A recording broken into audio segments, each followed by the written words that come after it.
So we're getting to the point now where people are like, all right, what's next? What are we doing? Who's going to be the next buy? Maybe it's going to be Chad Baker-Mazara. That's what I'm hoping for. I want chaos and craziness, and a lot of people who don't like him would have to like him. So that's my hope for next, is that Chad Baker-Mazara uses his 7th year of eligibility to come to the Hogs. I mean, we would have to be in delete the tweet mode again, just like we were this time a year ago with John Calipari, because he is definitely one of those guys who, if he's on your team, you love him. If he's not, man, you hate him. And controversial figure, really good player though, and makes a lot of sense to fill some of the holes that Arkansas has. And man, based on the early feedback, it sounds like Arkansas might be a player in the game there. So going to be really interesting to see how this goes with Baker-Mazara. And sounds like he might have like a contract buyout type of situation with Auburn there. And that's a little bit unprecedented. I have no idea what that would look like, but you would have to decide, do you want to pay Auburn some money to get this player that used to tick you off? Or, so there's that part of it. And then this is also a guy who's been at, this would be his 5th school in however many years, and he hasn't been anywhere longer than 2 years. And from like a transcript perspective, is he going to graduate? Is he going to qualify as a grad transfer? What would transfer over? This is not just an Arkansas thing, but an everybody thing. So a lot of obstacles there outside of the obvious with a player like this, but very interesting nonetheless. And I'm curious to hear what you guys would think about the possibility of a polarizing figure like that joining a team that has plenty of trash talkers on it already. Yeah, and I mean, I know there's going to be a lot of fans going to be doing the mental gymnastics of, do we want this guy? Because we've been talking crazy about him. He's been trolling us and all this back and forth. And, do you want to get in bed with your enemy? And that's all an important conversation. I think from a basketball standpoint, there's also some interesting questions to ask as well. Because, Chad Baker-Mazara, I wouldn't say he's a lead ball handler like a point guard, but certainly a backcourt player, someone that, is going to have some playmaking responsibility. Obviously, his shooting would be something that Arkansas could certainly use. We've been saying that all along. They need rim protection and shooting. That's kind of the two missing pieces. He would certainly bring some shooting. But I do think that's a very interesting fit with some of these other Arkansas players that we know are coming back. And we haven't seen Arkansas connected to that many guards. And so there's a reason for that. And so I think there's a lot of fascinating layers to this. Not only the rivalry, not only the personality, the basketball fit as well, and what that means for the rest of this Razorback roster, I think is also a pretty intriguing conversation. Yeah, I'm going to be honest, man. It goes back to the whole thing. If Cal wants the player, then I want the player. That's I trust him. But to take it another step, this is going to be a stretch Armstrong stretch of a comparison. I'm going to look at it like when Dennis Rodman joined the Chicago Bulls. Because he was part of the bad boy Pistons and the Bulls, Chicago, and they hated each other. And everyone's like, oh, how's this going to work? They're going for Dennis Rodman. He's not going to get along with Michael Jordan and Pippen and all them. But Pippen and Jordan, all them are like, hey, guy's good and he can help us out. So we're going to get over it because we want to play and we want to win. And I feel like that would be a lot of cases with any current player or anything. But also, I feel like that's maybe how the fans should look at it. You don't have to like the guy, but do you want to win? Is he going to help you? Then I can get over a lot. I didn't like Cal. I got over it quick because I'm like, this guy can help my team win. And that's really what all it comes down to. And Chad Baker-Mazara, you can not like his antics. You can not like the type of personality he's out there with. But the only reason we're even talking about him, the only reason he gets brought up, the only reason that he's in the portal and people are going to be going after him is because he can still play. Like, it's not like he's just some scrub on the bench that talks a lot of noise. The dude can play. Is he the best player in the world? No. But if he can help Arkansas, I'm all for it. Bring him in. I'll deal with the antics, or I should say, I'll let Cal deal with the antics because he's got a certain way of approaching it. But if Cal wants him, and if he wants to be at Arkansas, and he ends up at Arkansas, sign me up. I feel great about it. I can get over a lot of things if he helps the team. The interesting thing about Chad Baker-Mazara, a lot of it's the like the antics, like you mentioned, and some of the texts and stuff. And I know he threw that nasty elbow. Was it the Bama game? I think that happened. And it's like you want to skip that kind of stuff. Obviously, the trash talk, the flair, the swag. I don't mind that. I mean, I've always kind of appreciated the villain aspect of guys who act that way, at least. The interesting thing about him is, like, you look at it and, he was ejected early in that game against Yale that they lost 2 years ago in the NCAA tournament. And it was like, this dude's he's a detriment, whatever. Well, this year, he helped lead them to a Final Four and was a huge part of that. So maybe some signs of growth there. I don't know. But when we talk about the fit and everything, immediately when I thought about it, and Andrew, I'm kind of with you. I'm like, all right, well, this doesn't necessarily fit where we've been trying to pencil in that big addition, because I don't know about y'all, but I don't want to see the Chad Baker-Mazara experience at power forward. Like you need somebody kind of who could do the 3-4 thing. But when you look at it in the backcourt, and this is interesting to me, the highest minutes total he's had in a season, which was this past year, is 25. So he's not been a guy who goes out there and plays 34, 35 minutes per game. And Auburn is one of those teams historically that play with a lot of depth. They'll play 9, 10, 11 guys. So he's used to being in a system that has a deep rotation, where you're not playing crazy minutes per game, and you're surrounded by a lot of other really talented guys. He played with impact freshman this year in Tahad Pettiford. He played with a dude who was a National Player of the Year candidate in Janai Broom. So there are things about it that I look at and I go, yeah, probably not. But if you really start to dig deeper, and maybe it's just because I'd love it to happen for the content, but you can kind of talk yourself into a world where they could make it happen.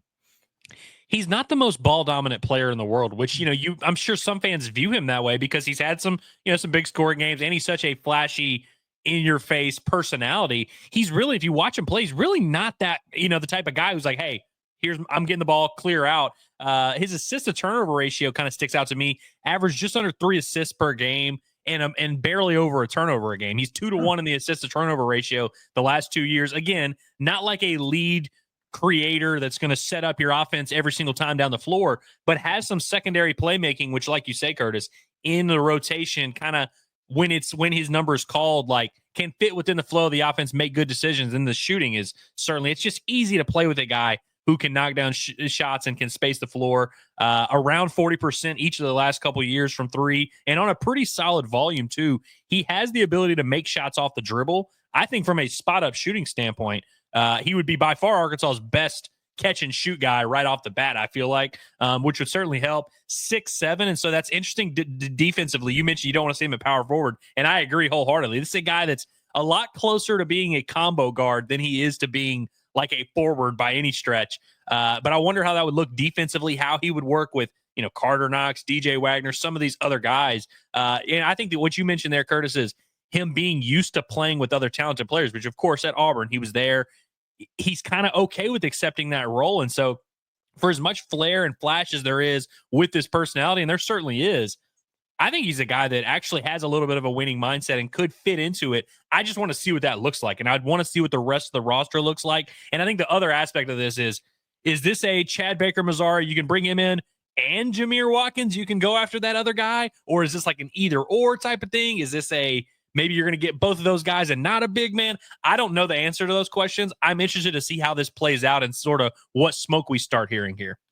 Yeah, and my thing is, when it comes to a player like him or any player like this, it's a matter of mixing the positives with the negatives. And as long as the positives far outweigh the negatives, then I'm accepting of it. You don't want to have a player that gets technicals or gets flagrant fouls and inopportune moments. 100%, no one wants that.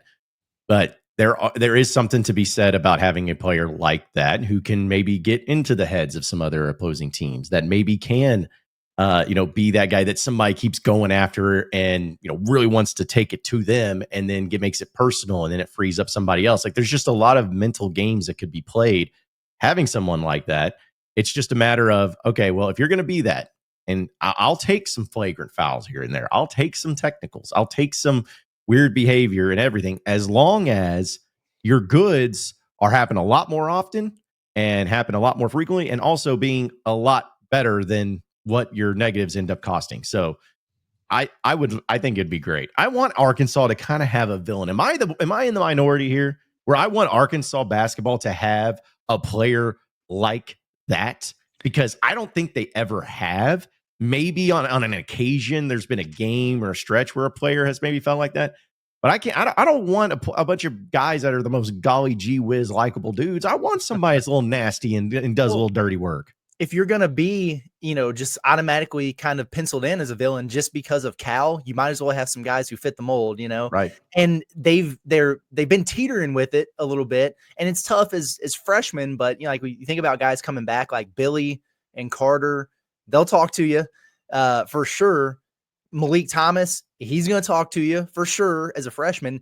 You went and got Nick Pringle, who is absolutely going to talk to you out there on the floor. Older guy who's been in the league for a long time. Chad Baker-Mazara would be like all those guys combined and then on steroids. But could you imagine putting those 4 dudes out on the floor together? Or those 5? Let's think about this. And it's not the craziest lineup in the world, honestly.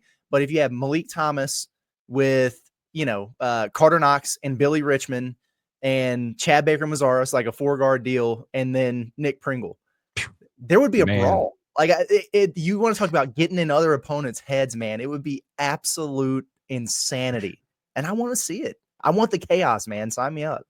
Yeah, Nick Pringle, I would say, qualifies as a villain. Now, you could argue, is he like a good enough player to like be a front line, like face of your team type of villain? Probably not. I don't even know if Chad Baker-Mazara is, but I think I'm with you, Curtis. Carter Knox is not a villain, but I wouldn't say he's a baby face by any means. You know what I mean? And I would even go as far as to say that for DJ Wagner, Billy Richmond, like guys like that have a little bit of edge to them. I think having guys like Nick Pringle and Chad Baker-Mazara around them would kind of bring out that junkyard dog. This team, I would love to see now also, let's just be honest. You could throw these personalities together and there could be some parts of the head. Disaster. But I do think there's a path where this team would just have an identity of just tough, physical, confident. Like they would definitely be a team that people wouldn't like.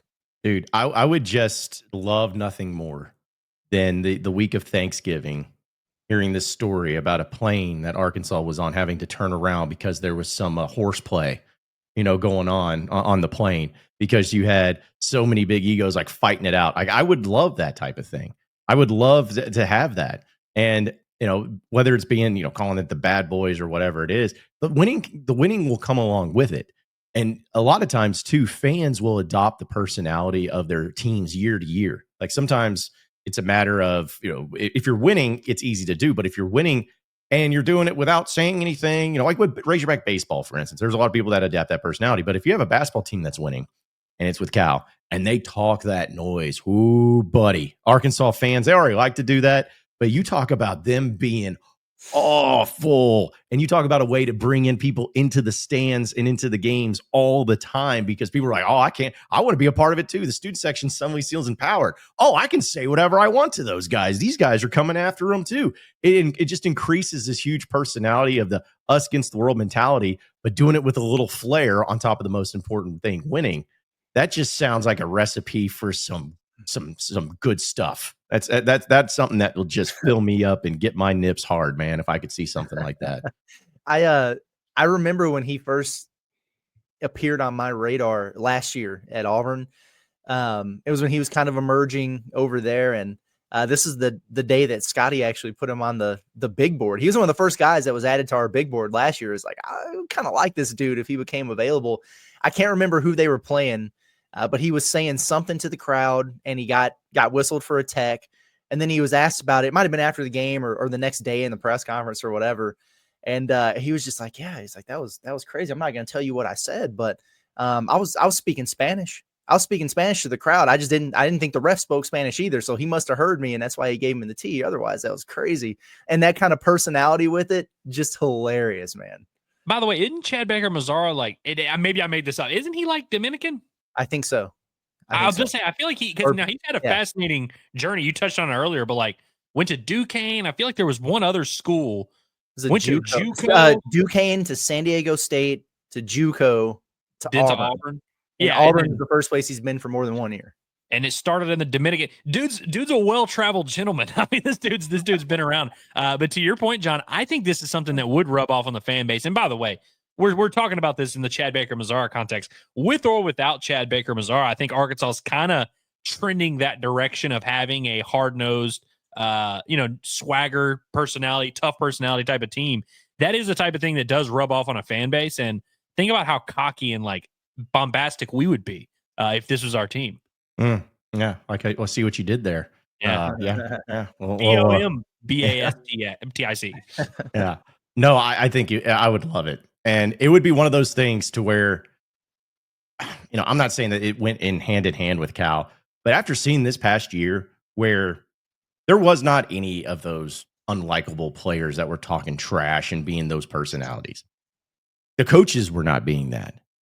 But everyone hated you, Arkansas, and hated Cal and wanted you to lose. And when you lost, they celebrated, they laughed, they mocked, they did everything. When you didn't start anything. Like, you didn't come out and being like, oh, Cal's not sitting there like, oh yeah, I see national championship team on this. Yeah, I'm not worried about that. Like, none of that happened. And you got all of that from everyone in the national media, other fan bases, whatever it is. So after all that, it's like, screw it. Let's just do that. Let's just embrace that. Just be unlikable. They're not going to like you anyways. And even if you guys are going to church every Sunday and drinking your green tea, they ain't going to care. They're going to hate you. So might as well embrace it, use it to your advantage, and become everyone's talking point, even more so now. But you just got to handle it, Razorback fans. You got to handle it, because there'll be times when you lose and you're going to hear about it exponentially worse, because the higher the pride, the greater the fall. But you can handle that as long as the winning comes along with it. Man, I'm getting excited. I'm ready. Get Chad Baker-Mazara here now. I want this guy on the team. Let's do this, man. Be so much great material. It would be perfect for the content. Could we? I mean, yeah, because you think about it, oh man, you have the Iron Bowl players coming together, a former Bama player and a former Auburn player. I mean, it's like, yeah, it's like, you got to talk about the rosters there, and then you add in a South Carolina player. I mean, geez, it just continue to add to it. So I mean, there's a non-zero chance here that Chad Baker-Mazara and Nick Pringle were nose to nose at some point last season, right? I mean, 2 seasons ago, with the Auburn Alabama deal. Yeah, hell, even this season. I mean, they've been kind of circling each other for a while. Yeah. I bet there's been some talk. Yeah, I think so. Yeah, I want fights. I can't wait. Now I'm excited. I've made the mistake. I've set my heart on getting Chad Baker-Mazara now, regardless of anything else. That's who I want. What I want, and hopefully it ends up happening. But it's not really up to me. I don't really have a say. This has to be the best name who could have entered the transfer portal here in the last few days. Like, I'm sure there's going to be some other really good players that enter between now and Tuesday, but in terms of conversation pieces and debates, I can't think of a better player in college basketball right now than Chad Baker-Mazara to have entered. No. What's funny is right before there started being some smoke with him in Arkansas, I was seeing all these I think it was Kentucky that were like, hey, Chad Baker-Mazara puts his top 3, and it was like DoorDash, LinkedIn, it was like Uber Eats, and like all these stories. And I'm like, all right, come on. He would, and if he were in Arkansas, he would definitely get a lot of those jokes. Hell, he'd get some from the Razorback fan base. He goes 3 for 12 in one game. He'd definitely be getting some JB Hunt allegations. I mean, Cal, it's his kryptonite. He's like, if you can't beat the 30-year-olds, just go get a bunch of them and go to war, man. Why not? Do you think it would help Darius Acuff learning from a guy who's 9 years older than him? I think so. Mm-hmm. I've been trying to take so much wisdom from Chad Baker-Mazara. Which, by the way, I think people heard me say 9 years and thought that was like an exaggeration. It's kind of actually not. I think it's like 7.5, 8 years that separate those two guys. Mm-hmm. Yeah, a lot of years. Because he'll be 26. 26 years old, and Acuff will turn 18. That's dumb, but I love that. That's it's so NBA dumb stuff, man. Yeah.